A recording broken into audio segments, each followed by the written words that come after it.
आज हम high neck jacket बनाएंगे। इसमें अलग से कॉलर लगाने की जरूरत नहीं होती है और दिखने में भी काफी सुंदर लगता है। तो चलिए शुरुआत करते हैं। नमस्ते, मैं उज्ज्वला पाटिल।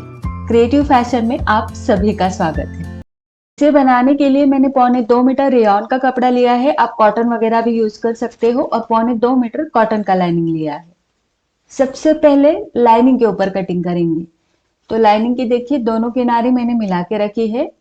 मतलब कि इसको मैंने चौड़ाई में फोल्ड किया है और ये इसकी लंबाई है जो कि 1.25 मीटर है। पहले मैं लंबाई में इसको नीचे से फोल्ड करके लूंगी। आपकी जो भी रेडी लेंथ है जैकेट की उसमें 3 इंच प्लस करके मार्क कीजिए। जैसे मेरी 29 इंच थी उसमें मैंने 3 इंच प्लस करके 31 इंच पर मार्क किया है। अब सबसे पहले सभी साइजेस के लिए आपको ऊपर से 1.5 इंच पर मार्क करना है। ये हमारी कॉलर रहेगी जो कि सभी साइजेस में सेम रहेगी, 1.5 इंच। उसके बाद आपके जितने भी शोल्डर्स है बॉडी के ऊपर उसमें 1 इंच प्लस कीजिए और उसका आधा करके यहाँ पर मार्क कीजिए। तो मेरे जो शोल्डर्स है बॉडी के ऊपर वो 14.5 इंच थे, उसमें मैंने 1 इंच प्लस किया तो 15.5 इंच हुआ और उसका आधा करके मैंने यहाँ पर मार्क किया है जो कि आया है 7.25 इंच। इस तरीके से आपको भी मार्क करना है और वहां से सीधी लाइन नीचे तक जोड़ दीजिएगा। पर शोल्डर स्लोप मैंने अपने चेस्ट साइज के अकॉर्डिंग डाला है जो कि 2.25 इंच है। अब कौन से चेस्ट साइज में कितना डालना है ये मैंने स्क्रीन के ऊपर लिख दिया है। शोल्डर स्लोप के मार्किंग के नीचे आर्म होल का नाप डालेंगे। जितना भी आपने शोल्डर लिया है उससे 1/4 इंच कम आर्म होल का नाप डाले। जैसे मैंने 7.25 इंच पर शोल्डर का नाप डाला था तो आर्म होल का नाप लिया है 7.5 इंच पर। अब गले की चौड़ाई कितनी लेनी है वो भी मैंने स्क्रीन के ऊपर लिख दिया है। तो हमारे चेस्ट साइज के अकॉर्डिंग गले की चौड़ाई आ रही है 3 इंच, तो मैंने मार्क किया है 3 इंच पर और यहाँ से मैंने लाइन को जोड़ दिया। टेप को यहाँ पर रखेंगे और इसके नीचे सारे लंबाई के नाप डालेंगे। जैसे कि कमर की लंबाई आप अपने हाइट अनुसार डाल सकते हो, मैंने 15 इंच डाली है। स्लिट की लंबाई 21 इंच सभी साइजेस में डाल सकते हो और उसके नीचे 7 से 8 इंच कपड़ा रहे उतनी लंबाई हम रखते हैं। तो ये हो गई हमारी वेस्ट लाइन और ये स्लिट लाइन। अब सबसे ऊपर वाली जो लाइन है वो चेस्ट लाइन है। यहाँ पर हम देखेंगे चेस्ट हमारा 34 इंच है, चौथा भाग हुआ 8.5 इंच, उसमें 1 इंच का लूजिंग ऐड करेंगे। अब चेस्ट और वेस्ट में लूजिंग ज्यादा ऐड है तो फुल बस्ट का अलग से नाप डालने की जरूरत नहीं है। यहाँ पर वेस्ट जो है वो मेरी 30 इंच है, चौथा भाग हुआ 7.5 इंच, उसमें 1 इंच का लूजिंग, तो 8.5 इंच पर मैंने मार्क किया। अब यहाँ पर हिप साइज जो है वो मेरा बॉडी के ऊपर 38 इंचेस है, उसका चौथा भाग हुआ 9.5 इंच, उसमें बस आधा इंच का ही लूजिंग ऐड करे तो मैंने 10 इंच पर मार्क किया है। अब इस तरीके से ये सारे पॉइंट्स हम जोड़ देंगे। देखिए हमने चेस्ट में 1 इंच का लूजिंग, वेस्ट में 1 इंच का लूजिंग और हिप में बस आधा इंच का लूजिंग ऐड किया है। अब यहाँ पर हम कर्व देंगे क्योंकि इस तरह से पॉइंट नहीं होता है। जो हमने हिप का नाप डाला है यहाँ से यहाँ देखिए कितना है, तो ये 10 इंच है। अब नीचे की तरफ हम आधा इंच उसमें प्लस करके मार्क करेंगे। तो यहाँ पर मैंने 10.5 इंच पर मार्क किया और ये नीचे की तरफ लाइन को जोड़ दिया। अब यहाँ पर हम लगभग 2 से 2.5 इंच ऊपर मार्क करेंगे और यहाँ से हम राउंड शेप देंगे। अब हमें बाहर की तरफ मार्जिन लेना है। यहाँ पर मैंने 1 इंच का लिया है, आप कम ज्यादा भी रख सकते हो। अब यहाँ पर देखिए जहां से यहाँ जितना भी आर्म होल है उसका सेंटर करेंगे और एक पॉइंट लेंगे और इस पॉइंट से 3 लाइन जितना अंदर जाना है, मतलब आधा इंच को एक लाइन कम। और यहाँ पर हमें शेप देना है आर्म होल कर्व की मदद से। आर्म होल कर्व को किस तरह से रखना है वीडियो में आप देख सकते हो। पहले ऊपर का हिस्सा शेप देंगे, फिर नीचे के हिस्से को इस तरह से एडजस्ट करके रखना है और यहाँ पर राउंड शेप देना है। यही शेप आप हाथ से भी दे सकते हो। कॉलर के मार्किंग के लिए ये जो गले की चौड़ाई है इस पॉइंट से सीधा ऊपर लाइन बनाएंगे और इस तरह से पॉइंट नहीं बनाना, तो यहाँ पर हमें कर्व शेप देना है। तो हाथ से भी दे सकते हो और इस तरह से आर्म होल कर्व की मदद से भी शेप दे सकते हो। तो इस तरह से स्मूथ कर देना है जबकि ये हमारी कॉलर रहेगी। अब ये हमारा बैक पैटर्न रेडी है और इसका अब कटिंग करेंगे। पहले हमें बस बैक पैटर्न ही कट करना है, उसके बाद हम फ्रंट का कटिंग करेंगे। जैसा मार्किंग किया है वैसे ही हमें कटिंग करना है। बैक पैटर्न हमारा कटिंग हो चुका है। अब नीचे का राउंड भी कट करेंगे अब देखिए, इसको खोलकर मैं दिखाती हूँ, ये कुछ इस तरह से दिखेगा। ये कॉलर भी आप देख सकते हो, चढ़ी हुई हमने काटी है।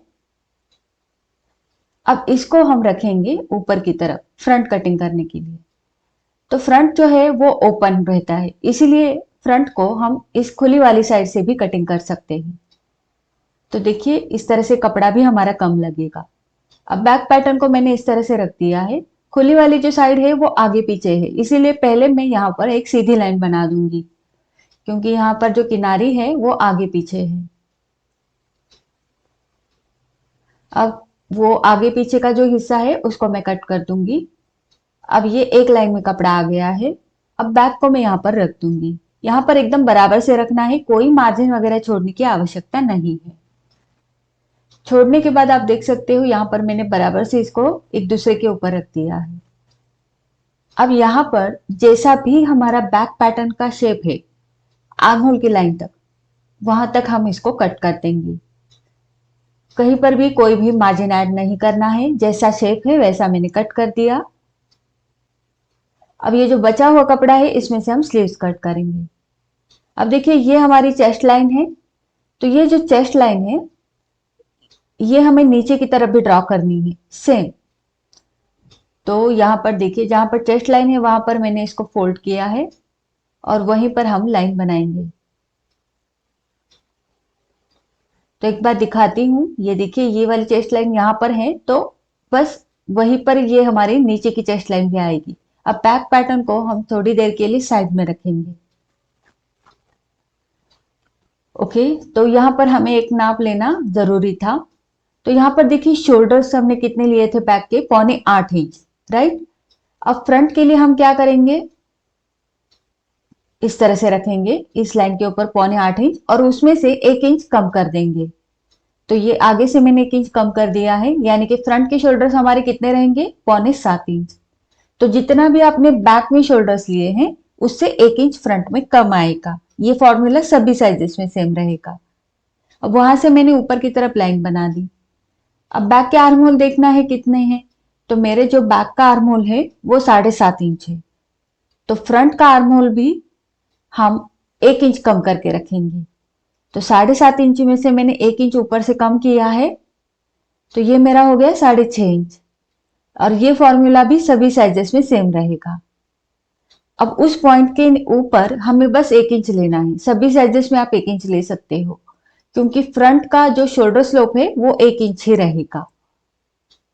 अब यहां पर भी हम 1.5 इंच रखेंगे, क्योंकि बैक में भी हमने 1.5 इंच ऊंची काटी है कॉलर, तो फ्रंट में भी 1.5 इंच ऊंची काटेंगे। अब देखिए कैसे रखना है। तो ये ऊपर की लाइन आगे की तरफ थोड़ी बढ़ाते हैं। अब देखेंगे, ये वाला पॉइंट यहां पर आना चाहिए और ये वाला पॉइंट यहां पर, इस तरह से आपको रखना है। यहाँ पर कोई भी सलवट नहीं होनी चाहिए, बिल्कुल प्लेन रखना है आपको, और ये दोनों पॉइंट्स मिलाने हैं। और फिर उसके बाद जैसा भी शेप मिल रहा है वो आपको ड्रॉ कर लेना है। अब यहाँ पर फ्रंट आर्म होल का शेप देंगे। फ्रंट आर्म होल के लिए ये जो लाइन है आर्म होल की, इसको हम नीचे से ऊपर 2.5 इंच पर मार्क करेंगे। अब कौन से साइज में कितना मार्क करना है ये मैंने स्क्रीन के ऊपर लिख दिया है, उसके अकॉर्डिंग आप कर दीजिएगा। और यहाँ पर ½ इंच सभी साइजेस में अंदर जाएंगे और यहाँ पर फ्रंट आर्म होल का शेप देंगे।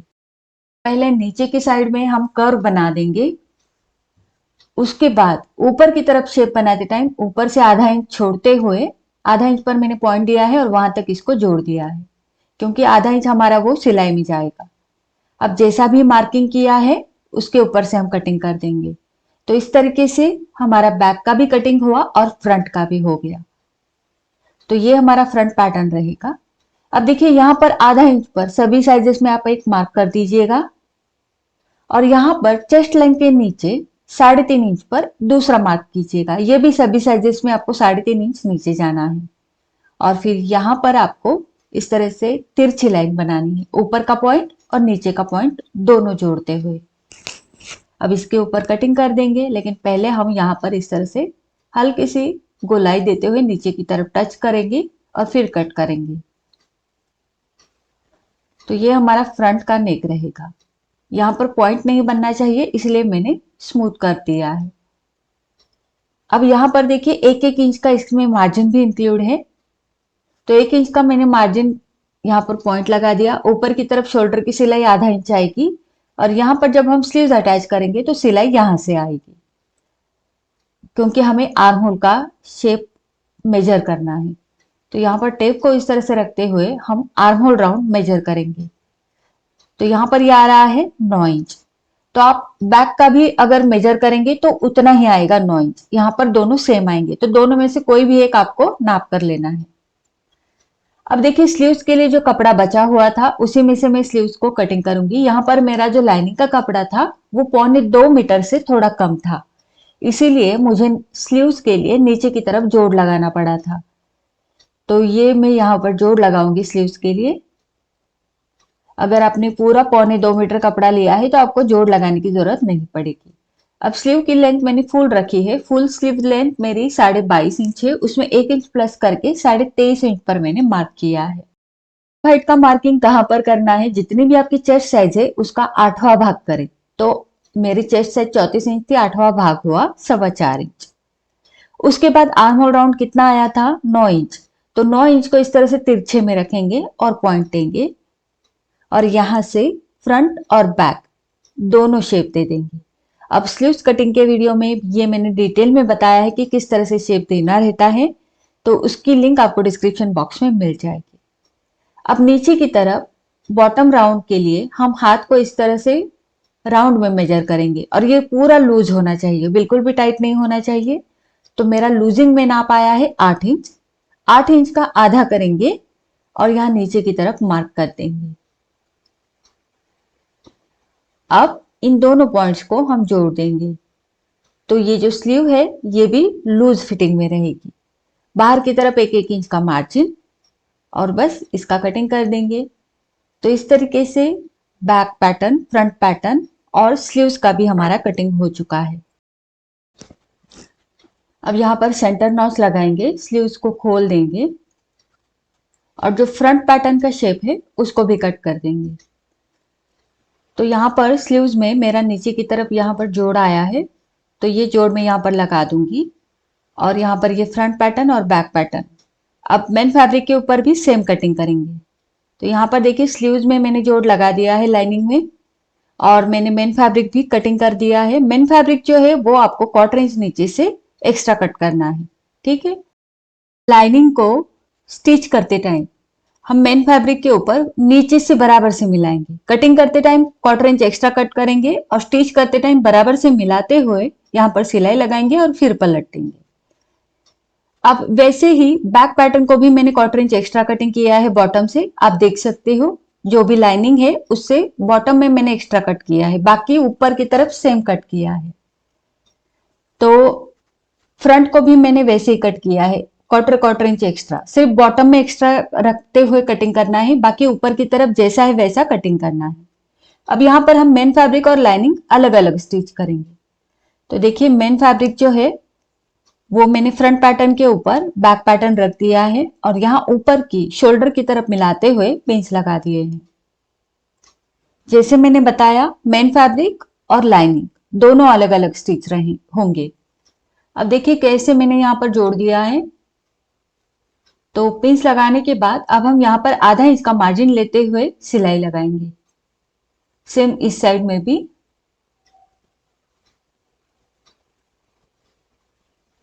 यहां से यहां और यहां से यहां सिलाई लगानी है।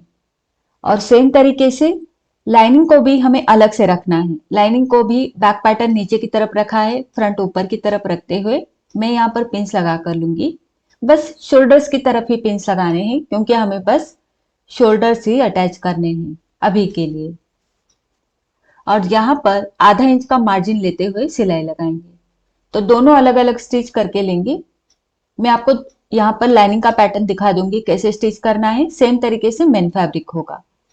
तो यहाँ पर देखिए लाइनिंग के ऊपर मैं सिलाई लगा रही हूँ शोल्डर्स अटैच करते हुए। यहाँ पर भी बराबर से रखते हुए हमें शोल्डर्स की तरफ सिलाई लगानी है।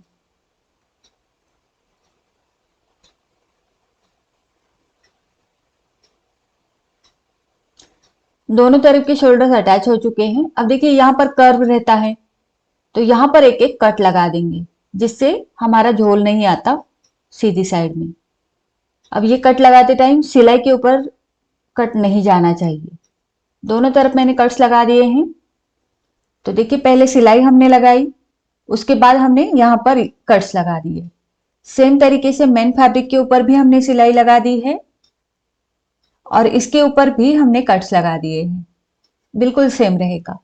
अब ये जो मेन फैब्रिक है इसको पहले मैं सीधे में करके लूंगी।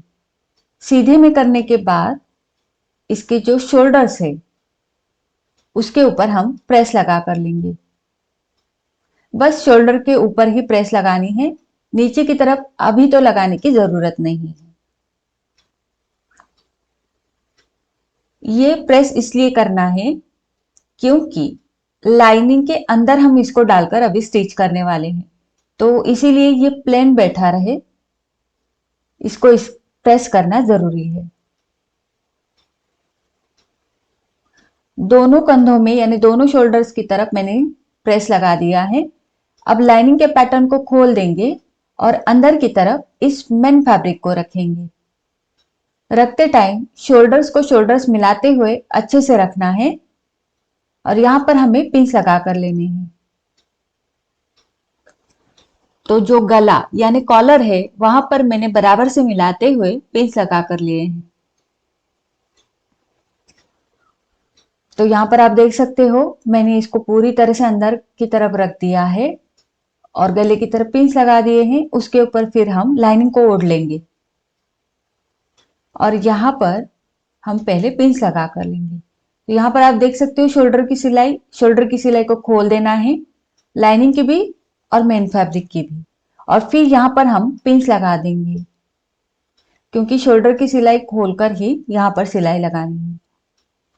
और फिर नीचे की तरफ भी 2 से 3 पिंस मैं लगा दूंगी। बराबर से मिलाना है, ना आगे ना पीछे रखना है, कोई भी पैटर्न बराबर से लेते हुए यहाँ पर पिंस लगा देंगे।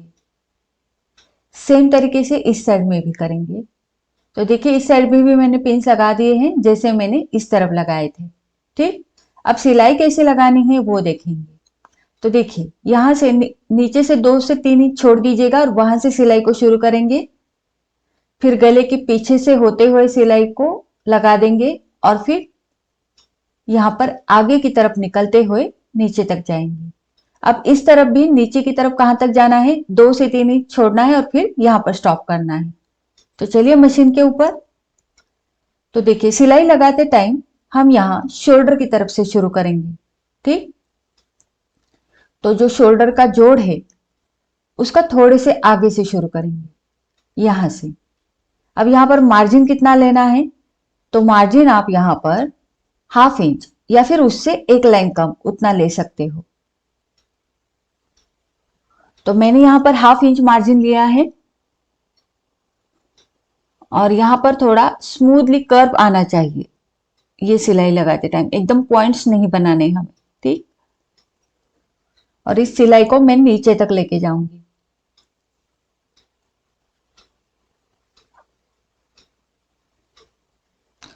अब ये साइड हो जाए, यहां पर देखिए 2 से 3 इंच मैं ऊपर ही स्टॉप करूंगी सिलाई को, ये खुला ही छोड़ना है।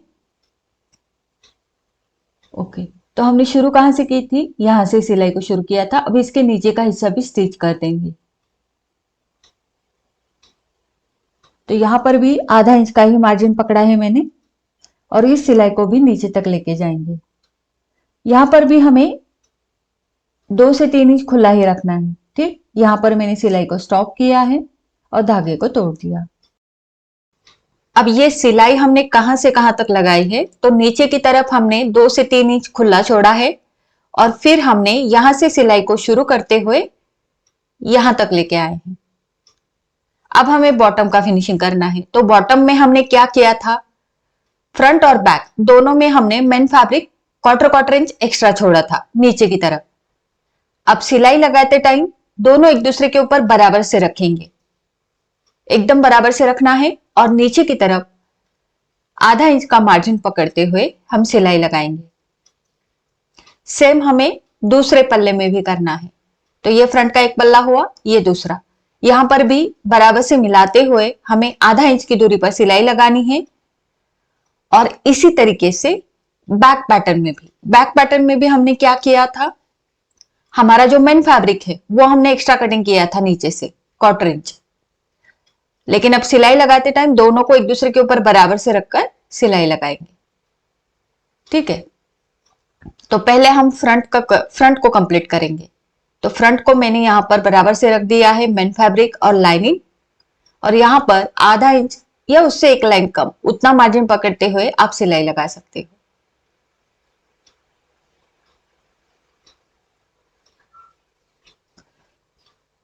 तो एक पल्ला हो गया, अब दूसरा पल्ला लिया है, इसको भी सेम वैसे ही हमें सिलाई लगानी है। यहां पर भी बराबर से मिलाते हुए रखेंगे। और एक चीज का ध्यान रखना है, ये जो सिलाई में स्टार्ट कर रही हूं ये गले की साइड से होते हुए साइड फिटिंग की तरफ लेके जाना है दोनों पल्लों में। ठीक है, क्योंकि अगर कम ज्यादा हो भी जाए तो बाहर की तरफ निकल जाए फिटिंग की तरफ। तो दोनों तरफ मैंने सिलाई लगा दी। अब बैक पैटर्न में भी सेम हमें करना है।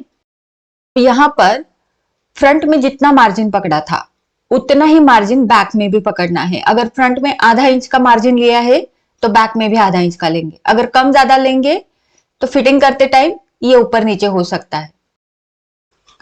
अब देखिए, यहां पर फ्रंट में हमने जो ओपन रखा था ये वाला हिस्सा, इसको हमें बंद करना है।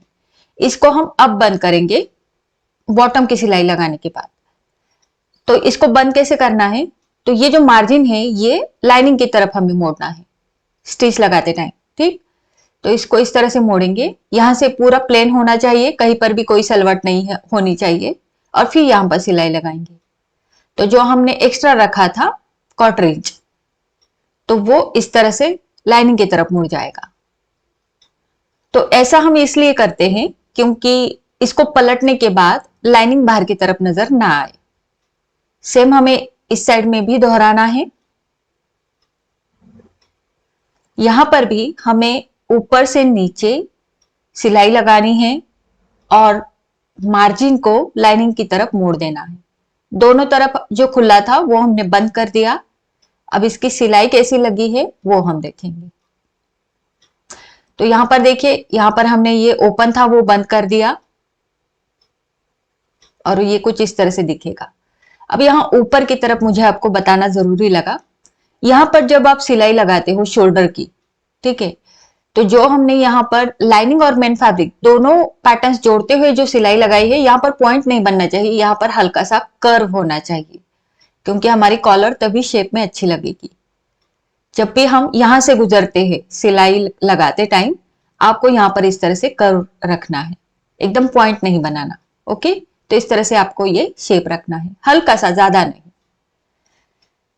ओके, तो ये हो गया। अब यहाँ पर हम नॉचेस लगा देंगे। जो कॉलर का एंड है दोनों साइड का, वहां पर 2 नॉचेस लगा दीजिएगा, क्योंकि पलटने के बाद यहाँ पर कोई झोल नहीं आएगा। और यहाँ पर छोटे छोटे 2 से 3 कट्स लगा दीजिएगा। ओके, अब हम इसको पलट कर लेंगे, लेकिन पलटने से पहले नीचे की तरफ भी कट्स लगाएंगे, क्योंकि नीचे की तरफ भी हमारी गोलाई है। जहां पर भी गोलाई होती है और पलटना होता है वहां पर हमें कट्स लगाना जरूरी है। बैक पैटर्न में भी मैंने कट्स लगा दिए हैं और यहाँ कॉर्नर में छोटे छोटे कट्स लगाएंगे, क्योंकि पलटने के बाद वहां पर कोई झोल ना आए। अब इसको हम पलट देंगे। पहले फ्रंट के दोनों पैटर्न्स में पलट कर लूंगी, स्टेप बाय स्टेप जाएंगे और फिर बैक का पैटर्न पलट देंगे। बैक को भी हमें पलट देना है पूरी तरीके से। देखिए, फ्रंट बैक दोनों की सिलाई अंदर की तरफ चली गई है। ठीक है, ऊपर की तरफ आपको कहीं पर भी सिलाई नजर नहीं आएगी, क्योंकि यहाँ जो फ्रंट ओपन है उसका भी फिनिशिंग हो गया, बॉटम का भी हो गया और कॉलर का भी हो गया। तो ये कुछ इस तरह से नजर आएगा। अब देखिए, यहां पर हम प्रेस स्टिच लगाएंगे। तो जो मार्जिन है इसको लाइनिंग की तरफ मोड़ना है और लाइनिंग के ऊपर ही लेकिन किनारे से सिलाई लगानी है। अब ये सिलाई यहां से शुरू करेंगे, बॉटम करने के बाद यहां पर भी सिलाई लगाएंगे। यहां पर भी मार्जिन को अंदर की तरफ यानी लाइनिंग की तरफ मोड़ते हुए सिलाई लगानी है। इस तरह से फ्रंट को कंप्लीट करेंगे। बैक को भी हमें प्रेस स्टिच लगानी है। वो भी कैसी लगानी है, तो मार्जिन को रखेंगे लाइनिंग की तरफ और इस साइड से लाइनिंग के किनारे से सिलाई लगाएंगे पूरे बॉटम में। तो चलिए सिलाई लगा कर लेते हैं। तो यहां पर हम शुरुआत करेंगे फ्रंट से। इस साइड से हम शुरुआत करेंगे। तो हमें क्या करना है, जो मार्जिन है उसको हमें लाइनिंग की तरफ मोड़ना है इस तरीके से, और लाइनिंग के किनारे से सिलाई को शुरू करना है। इसको हम प्रेस्टिज बोलते हैं। ये सिलाई लगाने से आपका जो पैटर्न है वो फिनिशिंग के साथ फोल्ड होगा यहाँ पर, क्योंकि हमने पलट कर लिया है मेन फैब्रिक और लाइनिंग। तो प्रेस्टिज लगाने से इसका जो फोल्ड है वो आसानी से बैठ जाता है। अब यहां पर देखिए ये कॉर्नर है, राइट। तो जब कॉर्नर आता है तो कॉर्नर के ऊपर सिलाई नहीं चलेगी, तो उतना 1-2 इंच का हिस्सा आगे की तरफ रखकर आप सिलाई कर दीजिएगा। मतलब वो 1 से 2 इंच का हिस्सा छोड़ दीजिएगा कॉर्नर की तरफ का, क्योंकि वहां पर सिलाई नहीं लग सकती, और फिर वहां से शुरू कर दीजिएगा। तो सिलाई में किनारे से लगा रही हूं, लाइनिंग के ऊपर लगा रही हूं, और मार्जिन पूरा लाइनिंग की तरफ मुड़ा हुआ है। तो फ्रंट में मैंने शुरू किया है, अब हम गले की तरफ आ गए हैं। गले की तरफ भी हमें धीरे धीरे जाना है। लाइनिंग को अच्छे से, सॉरी, मार्जिन को लाइनिंग की तरफ मोड़ते हुए हमें किनारे से सिलाई लगाते हुए जाना है। और यहाँ पर गला खत्म हो जाने के बाद, यानी कॉलर खत्म हो जाने के बाद, हम फ्रंट के दूसरे पल्ले में भी यहाँ नीचे तक जाएंगे। अब यहाँ पर भी कॉर्नर आएगा, तो उसको भी हमें स्किप करना है। मतलब कॉर्नर के 1 इंच आगे और 1 इंच पीछे इस तरह से छोड़ देना है, फिर आगे से सिलाई को शुरू करना है। तो यहाँ पर कॉर्नर है, तो मैंने यहाँ पर जितना हो सके उतना मैंने यहाँ पर सिलाई लगा दी। अब कॉर्नर के ऊपर सिलाई नहीं जाएगी, उसको छोड़ देंगे थोड़ा सा, और फिर आगे से सिलाई को शुरू करेंगे।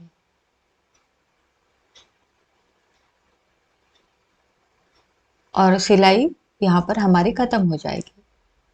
ये फ्रंट का बॉटम है। तो सिलाई हमारी फ्रंट में पूरी तरह से लग चुकी है। अब हमें पीछे के पल्ले में बॉटम में सिलाई लगानी है। तो यहाँ पर भी मार्जिन को टर्न करेंगे लाइनिंग की तरफ, और एकदम किनारे से हमें यहाँ पर सिलाई लगानी है, वो भी लाइनिंग के ऊपर। इसको हम प्रेस्टिज बोलेंगे, और ये प्रोसेस बहुत जरूरी है, क्योंकि इससे जैकेट का फिनिशिंग अच्छा आने वाला है। तो ये सिलाई मैंने आपको पूरी दिखाई है ताकि आपको कोई कंफ्यूजन ना हो। ओके, तो ये हमारी प्रेस्टिज पूरी लग चुकी है, फ्रंट में भी और बैक में भी।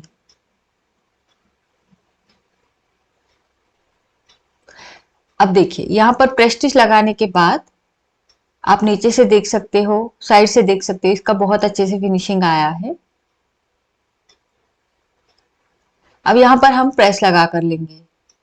तो यहां पर आपको एक चीज समझ में आ गई होगी, जो हमने बॉटम में क्वार्टर इंच एक्स्ट्रा छोड़ा था मेन फैब्रिक, इसका ये रीजन है कि जब हम इसको पलटेंगे, जैसे अभी हमने पलटा है, तो लाइनिंग बाहर की तरफ नजर नहीं आता, क्योंकि जो मेन फैब्रिक है वो क्वार्टर इंच एक्स्ट्रा होने के कारण बॉटम की तरफ सिर्फ वही दिखेगा पलटने के बाद भी।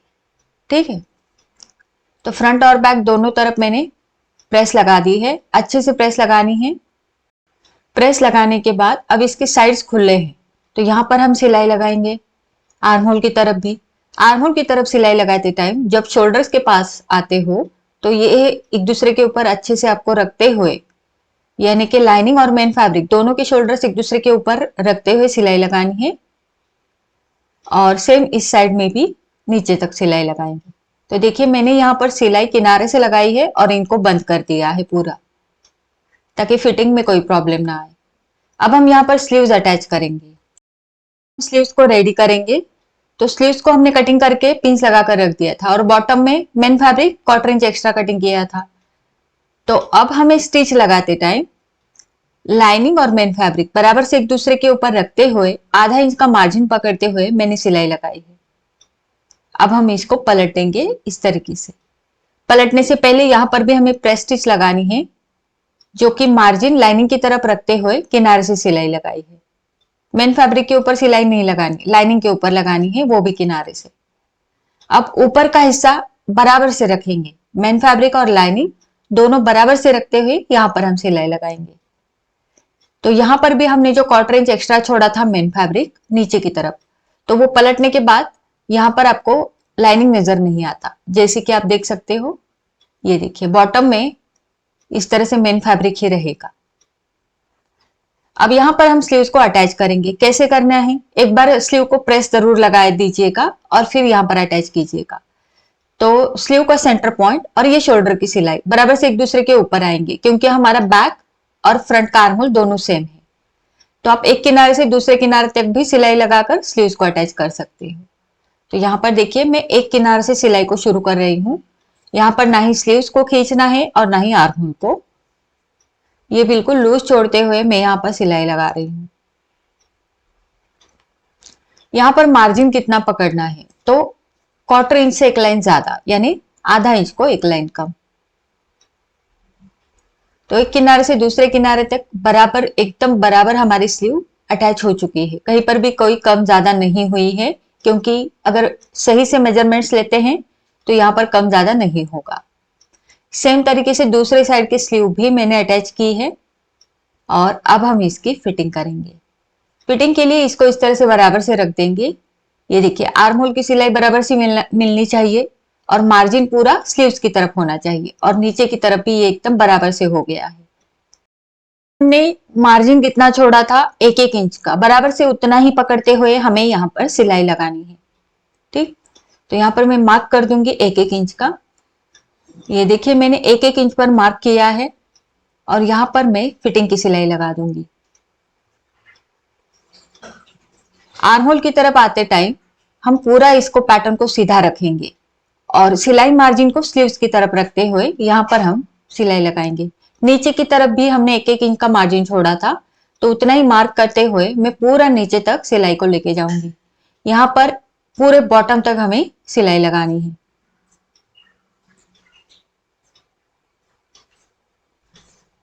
और सेम तरीके से फिटिंग की सिलाई मैंने दूसरे साइड में भी लगाई है।